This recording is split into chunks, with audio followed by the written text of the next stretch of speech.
జైన్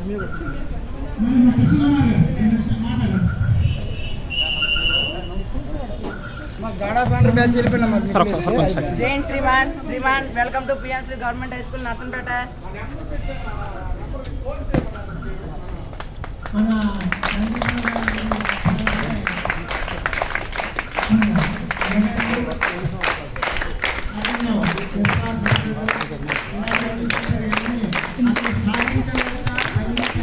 అలాగున్నారా?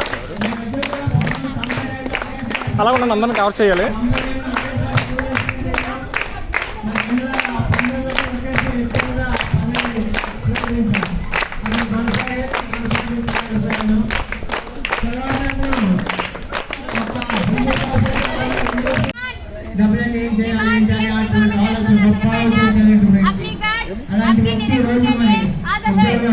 చేస్తున్నారంటే మరి శాసించడం ఆరోగ్య ఐశ్వర్యాలు ఇచ్చే భగవంతుడు రక్షించాలని కోరుకుంటూ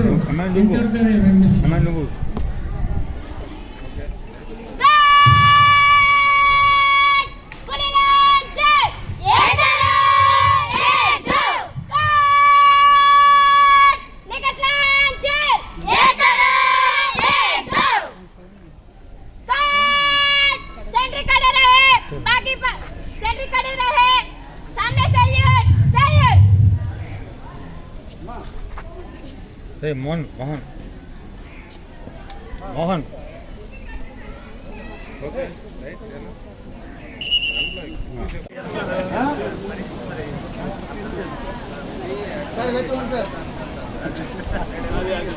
థ్యాంక్ యూ సార్.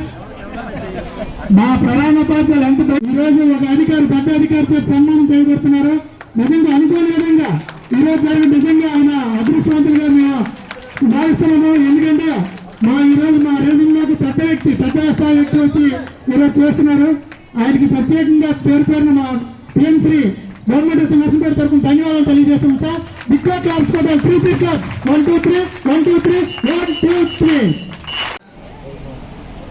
ఉపాధ్యాయులు కోపడ్డప్పుడు చాలా తిట్టుకుంటూ ఉంటారు, చాలా బాధపడిపోతూ ఉంటారు. కానీ మీరు ఏదైనా సాధిస్తే మీ తల్లిదండ్రులు ఎంత సంతోషపడతారో అంతకన్నా నా స్టూడెంట్ గొప్పవాడాడు, నా స్టూడెంట్ అది సాధించాడు ఇది సాధించాడని ఆనందపడేది టీచర్లే. ఈ చివరి మీ బంధువులు కూడా అసూయపడతారు, కానీ టీచర్లు మాత్రం సంతోషపడతారు. ఎక్కడున్నా నువ్వు ఆస్ట్రేలియాలో ఉన్నా అమెరికాలో ఉన్నా సరే నిన్ను ఉపాధ్యాయుడు తలుచుకుంటూనే ఉంటాడు. ఎందుకనంటే మీరు ఏదైనా సాధిస్తే తన బిడ్డలు సాధించినంత సంతోషపడిపోతారు. అలాంటి మాస్టర్లు కోపడ్డారనో, అలాంటి మాస్టర్లు కొంచెం ఎక్కువ హోంవర్క్ ఇచ్చినా తిట్టుకునే వాళ్ళు ఉంటారు. కొంచెం హోంవర్క్ ఎక్కువ ఇచ్చారని కూడా ఫీల్ అయిపోయి బాధపడేటువంటి వాళ్ళు ఉన్నారు. దయచేసి టీచర్ని గౌరవించండి, చెప్పిన మాట వినండి, అర్థం చేసుకోండి. అలాగే ఇలాంటి రిటైర్మెంట్ ఫంక్షన్లో మనందరూ ఇంకో విషయం కూడా తెలుసుకోవాలి. సర్వీస్లో ఉన్న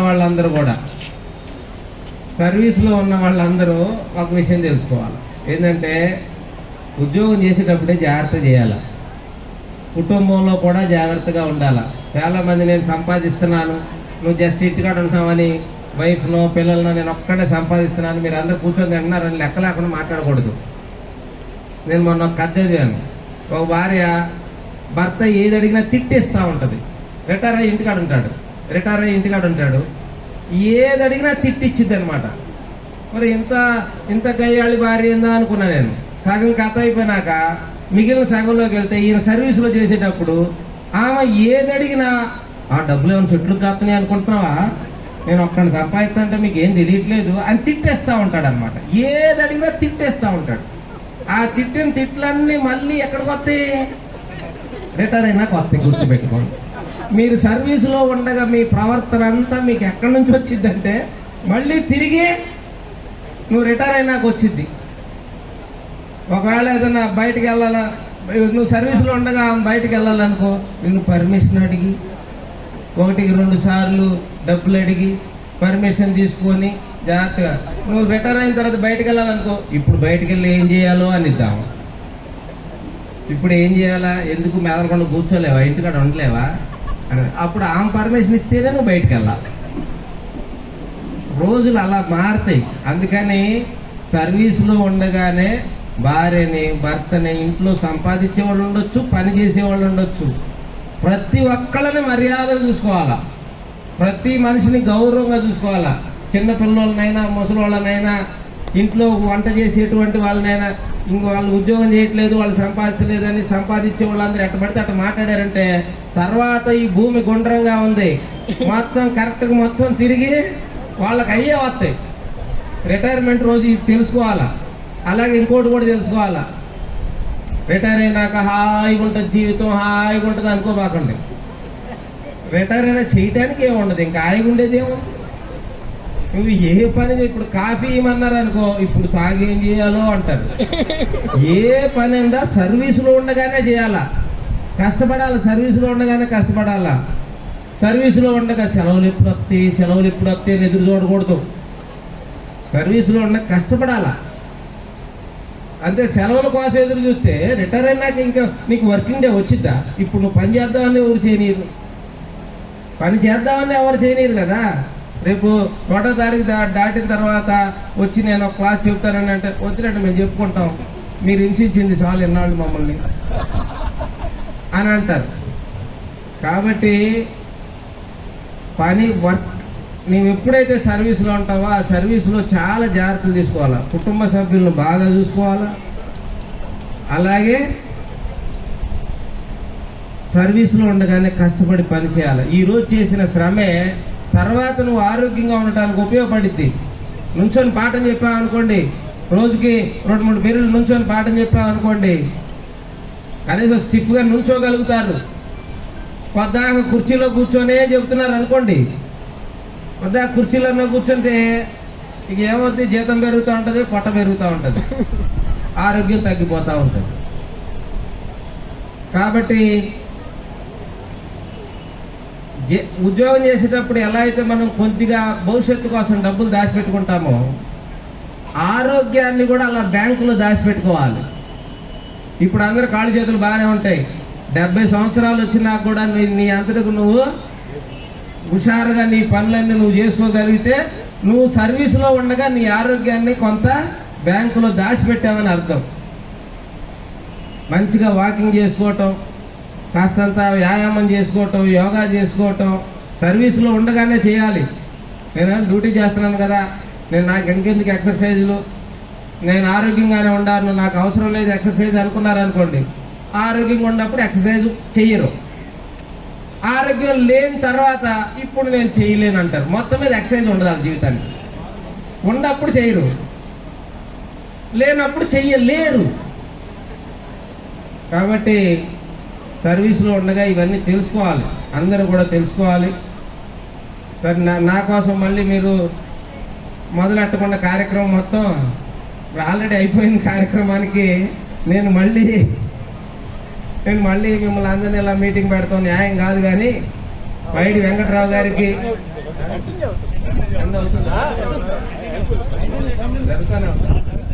ఓకే సరే. మరి నాకు వెంకట్రావు గారితో వ్యక్తిగత పరిచయం లేకపోయినా కానీ రిటైర్మెంట్ అప్పుడు ఏం చెప్పుకోవాలో, ఏం తెలుసుకోవాలో నాకు ఒక అవగాహన ఉంది. అది మీ అందరితో కూడా నేను పంచుకున్నాను. కాబట్టి నాకు ఈ అవకాశం ఇచ్చినటువంటి మీ అందరికి కూడా నేను ధన్యవాదాలు తెలియజేస్తూ, వారికి వారి కుటుంబ సభ్యులందరికీ కూడా నేను శుభాకాంక్షలు తెలియజేస్తూ, యాక్టివ్గా ఉండాలని. ఇంకా మీరు ఉద్యోగానికి రిటైర్ అవ్వచ్చు కానీ పనికి రిటైర్ అవ్వకూడదు, పని చేయడానికి రిటైర్ అవ్వకూడదు. ఏ రోజైతే పని చేయటం మానేస్తామో ఇంకా ఆ రోజు మనం లేనట్టు కింద లెక్క. పని మానకుండా ఏదో ఒక పని చేస్తూ ఆరోగ్యంగా సమాజానికి ఉపయోగపడే వ్యక్తులుగా ఉండాలని కోరుకుంటూ వారికి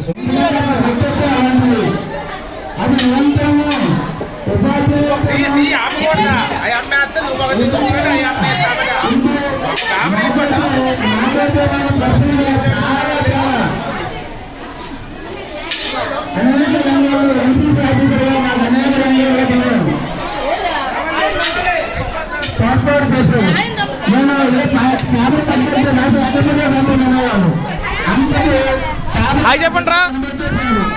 అంతగా తోడ్పాటిచ్చి మా యొక్క ఎన్సీసీ ముఖ్యంగా మొత్తం పిల్లలందరూ కూడా హాయ్ చేసుకుంటారు చక్కగా. ఏది నీ భోజనం ఏదమ్మా? ఇదిగో చక్కగా బిర్యానీ పట్టుకొని వెళ్తుంటారు అందరూ కూడా. ఈ యొక్క ప్రత్యేకమైన దృష్టితో ఈరోజు ఆడపిల్లలు యూనిఫామ్ వేసుకొని అదృష్టం మన పాఠశాల కలిపిన మన పాఠశాల ప్రధానోపాధ్యాయుల వారికి ఎన్సీసీ తరఫున అలాగే ఒకసారి చూపించాం, ప్లేట్ చూపించాము. ప్రత్యేకంగా తెలియజేస్తున్నాం. ఇక్కడ ఉద్దేశం అందరికీ నా యొక్క ముందుకు సహాయించి అదర్వాసుగా చూస్తున్నాము. అలాగే ఎవరైనా సరే మర్చిపోయిన సరే అందరూ భావించుకుంది. అందరికీ పేరు పేరున థ్యాంక్ యూ సార్. మరి అందరూ కూడా మా ఆతిథ్యం సేకరించి మరి వెళ్ళవలసింది కోరుతున్నాం. మరి వీళ్ళతో ఇక్కడితో ఈ కార్యక్రమం వచ్చింది. మరి భోజన కార్యక్రమం ఉంటుంది. సన్మానం చేయమన్నారు. భోజనం అయితే చాలా చక్కగా దొరుకుతాయి. గవర్నమెంట్ చాలా బాగా చక్కగా బిర్యానీ, చికెన్, బంగాళదుంప కుర్మా, గుడ్డు, ఒక స్వీట్, మొత్తం ఎన్ని రకాలు కూడా మన డిఓ మొత్తం 5 జనాలు డిఓ గారికి వచ్చారు. చాలా చక్కగా జరుగుతుంది. పిల్లలు చక్కగా లైట్గా స్కూల్ యాజమాన్యం నడుస్తుంది. స్కూల్ హై స్కూల్ యాజమాన్యం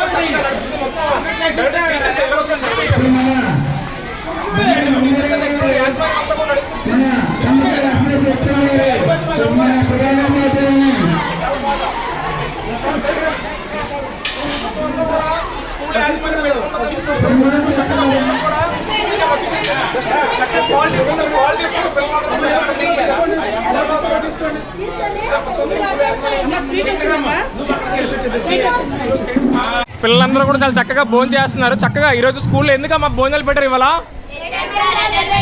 హెచ్ఎం గారు రిటైర్మెంట్ ఫంక్షన్ బాగా పెట్టారా? చూడగా పాప తింటాం. చక్కగా ఎన్ని ఏర్పాట్లు ఉన్నాయి మన భోజనంలో. మొత్తం పిల్లలందరూ కూడా సంతోషంగా ఉన్నారు. ఎందుకు సంతోషంగా ఉన్నారు? మరి రావట్లేదనా? ఏడేశారు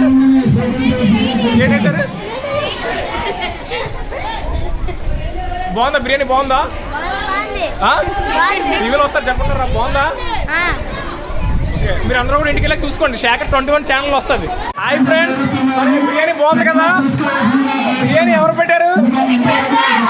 థ్యాంక్స్ చెప్పరా? హెచ్ఎం సార్ అందరూ థ్యాంక్ చెప్తారు. ఈ స్కూల్లో నర్సన్పేటలో ఉంది. నర్సన్పేట ఏ స్కూల్ అమ్మ ఇది? PMC government high school Narsampet. డియూ గారు మొత్తం స్కూల్ డిపార్ట్మెంట్లో హై